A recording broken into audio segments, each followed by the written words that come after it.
থেকে এই যে স্কুল লাইফটা শেষ হইলো, এখন থেকে তুমি তোমার লাইফের টাফেস্ট পার্টটাতে ঢুকতেছো। তুমি বাচ্চা থেকে যুবক বয়সে ঢুকতেছো, তুমি ফ্যামিলি থেকে সেলফ ডিপেন্ডেন্সির দিকে ঢুকতেছো, তুমি এতদিন রোল থেকে এখন চান্স পাওয়ার দিকে ঢুকতেছো, তুমি এখন 3টা বই থেকে 6টা বই 4টা রাইটারের জগতে ঢুকতেছো।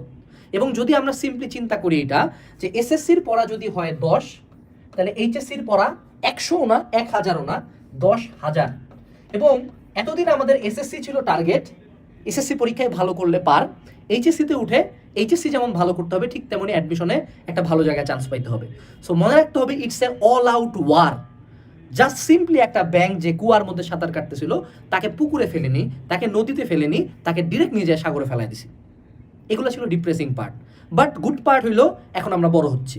গুড পার্ট হইলো এখন আমি আমার সাবজেক্টিভ ইন্টারেস্টের দিকে যাইতে পারবো। গুড পার্ট হইলো এখন আমি আমার স্বপ্ন বুয়েট মেডিকেল ঢাবের দিকে যাইতে পারবো। গুড পার্ট হইলো সেলফ ডিপেন্ডেন্সির দিকে আমার প্রথম পাটা আগাচ্ছে।